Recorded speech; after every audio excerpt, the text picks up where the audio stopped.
Hey guys, it's your boy Progress, and welcome to a brand new video. Now, I know that this video is probably going to be extremely controversial because I've been doing some lurking on Reddit and YouTube, and I've seen that although yes, there are some people who still are on the fence about what to believe, there is a large amount of people who have come to the conclusion that Tokyo's Revenge is not an industry plant. But after doing a bit of research of my own, I'm not so certain on that verdict. So today, of course, I am going to explain why I believe that Tokyo's Revenge might be an industry plant. So, let's get into it. For those of you guys who don't know what an industry plant is, basically it's an artist who is signed to or being backed by a label or industry connection, but the artist was virtually unknown before that point. The label often dumps tons of money and connections into them in order to ensure their growth and to make sure their music sounds close to perfect by giving them the best producers or sound engineers they can. In extreme cases, they can be manufactured down to their sound and style, whether that be artistic or fashion-based, and more often than not, they are attempting to ride a current wave or copy someone else's style. They also can be defined in other cases as being an artist who claims they are independent and working alone while actually being signed to a label with all of their connections, and also not being fully creatively independent either. And of course, today we are looking at the rapper named Tokyo's Revenge, who is a rapper that blew up with his hit songs Good Morning Tokyo and THOT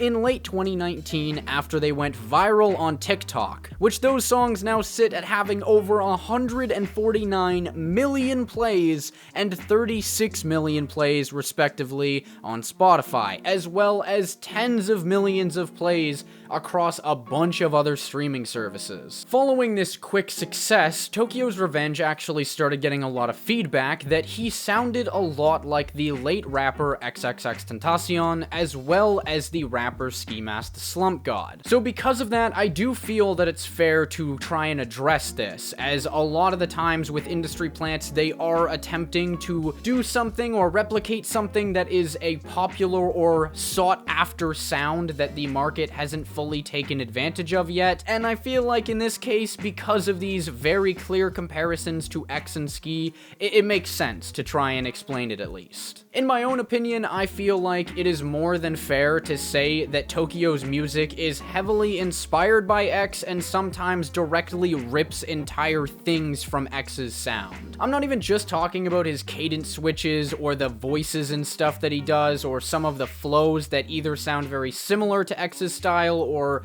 are directly taken from X's style, him using the ad-libs that X would use pretty frequently, which I know that Patrick CC got way more in-depth into that whole concept on his channel. If you want to see specifically more of the comparative stuff, I would definitely go and watch Patrick's video on that. But if you go ahead and take a look at the previous stuff that Tokyo's Revenge has actually posted, you will be more than likely able to see that there is so much inspiration from X here. His first listed song on SoundCloud is produced by the same guy who produced for X and Members Only, which is a group that X and Ski Mask were a part of. Then if you go ahead and look at the second listed song on his SoundCloud, he has a song called Yes Indeed Freestyle, which although the beat is from the Drake and Lil Baby song called Yes Indeed, it's decently well known to X fans that before his passing, X was working on his own freestyle to Yes Indeed, which you can still find snippets of on YouTube, and it's obvious to me at least that Tokyo knew of this freestyle, because even if you look at the description for the Yes Indeed freestyle he did, he has it written in the description, quote, "Rip X," end quote. And on top of that, in the replies, many people pointed out that he had inspiration or did similar things to what X has done, and Tokyo responded to those people saying that he's glad that they noticed because he misses X. Like, I don't really understand why it is that people are trying to be so defensive of the idea that, oh, Tokyo, no, like, maybe there's like a thing here or there that might make it seem like he's kind of inspired by X, but there's no way that you can say he's ever copied or heavily been inspired or heavily used aspects from X's music in his own. Like, I don't know what more you want to be able to be shown that there is a very clear reason here why it is that this guy has music that sounds so similar to X's. But even moving on from the X comparisons, let me now get into a little bit more of why people believe that this guy could be an industry plant. So the first thing to address is that most people have pointed out in the past that all of Tokyo's songs have a seemingly large amount of numbers considering the very few amount of songs that it seems like he's actually ever put out. And although it is somewhat important, obviously, that his numbers are all pretty big,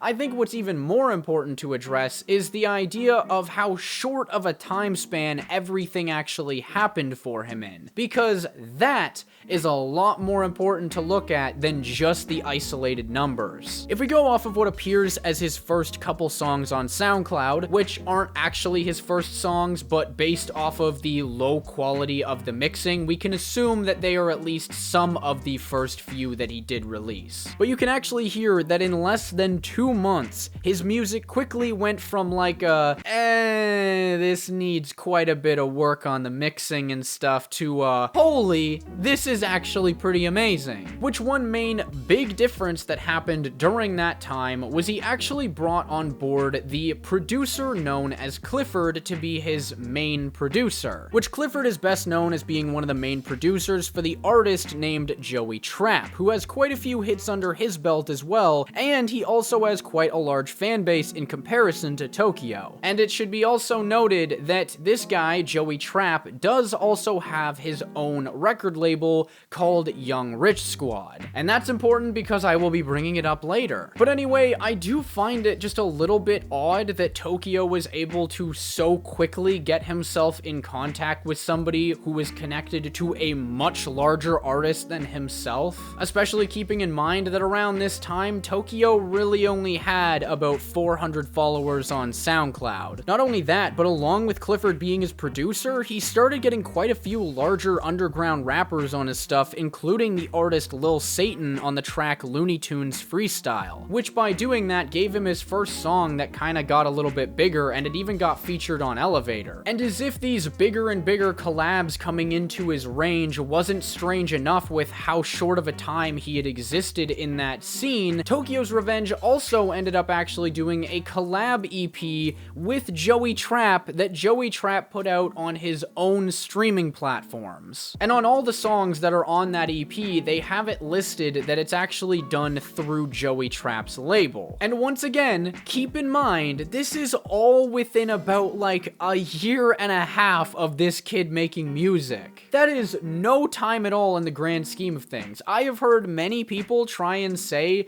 that, oh yeah, like those numbers, it makes sense, you know, the growth makes sense. No, it doesn't. No, it doesn't at all. And one of the weird things too is that most artists, if they were starting to get known in the underground like a little bit more and more, you'd probably see them kind of pop up in like, I don't know, like articles that are made by the underground, or even have some smaller underground interviews be done about them, and people would start talking about them a lot more. It would take usually years and years of work to be able to get to that point of notoriety to where anybody would want to do stuff with you. So the fact that he kind of just like took the fast travel route and immediately somehow was just like making music with these multi-million played artists when he was essentially a nobody, like it was just really weird. So much happened for this dude in such a short time span, and like I said, we haven't even gotten to the fact that in like a month after all this big stuff was happening for him, he'd end up releasing like the 2 songs that would end up skyrocketing him into stardom. Which leads me into now having to question a little bit of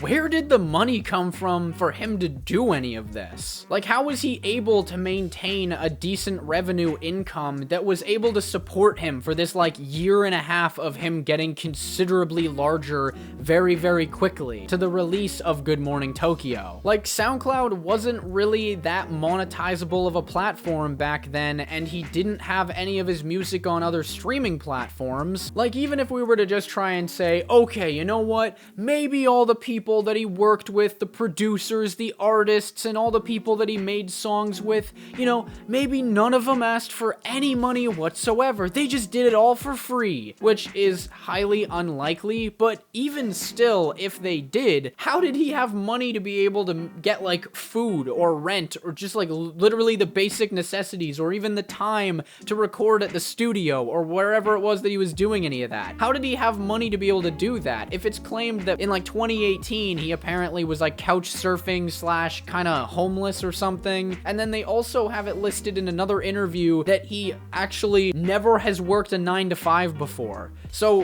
he's never had a job. All right, so where did the money come from? Which even honestly, there's like that part of his story that just doesn't add up. Like, it's completely different stories that he's given, or I guess maybe talked about. Like in one interview, like I said, he mentioned saying he's like never had a 9-to-5 before. But then in another article that was done like half a year after that one, they have it listed that, oh, he did odd jobs, whatever that vaguely is supposed to mean. But then even worse is that in the Genius interview that he's done before, he said that he was like a pizza delivery guy. So then apparently he did have a real job. So I don't know what story it is that he's trying to stick with, but it's all over the place. I think for the most part, he probably had some kind of label deal with Joey Trapp's label, and like that would have been, I don't know, like the only way that I can conceivably think of how he would be able to make enough money to be able to do like the studio time and everything on top of paying people for, you know, doing production and doing like features for him and all that stuff, while also being able to afford like rent and food and whatever else it is that he's got to pay for. Like, the way that I see it is they probably gave him funds to try and blow him up, and then the other end of the deal was probably just like, okay, the end goal, kind of like what Taz Taylor has done, like the end goal is basically supposed to be that you're supposed to get signed to a bigger label, and then you're gonna get us signed basically to them as well by having us be your executive producers, and then that way the bigger label pays the smaller label to then be able to like make essentially just a cycle of income back for the people, which, you know, then that way he would be able to pay off like all of the stuff that he would have owed them for all of the services and stuff that they provided him at that point. Which I feel like that makes at least enough sense too, because even Tokyo Revenge's song Good Morning Tokyo got distributed through Foundation Media, which basically they are a distribution thing that works with labels and independent artists, but they're supposed to be there to help them blow up their music. And normally I'd be like, oh, okay, well, they do work with independent artists, so maybe they did that. But once again,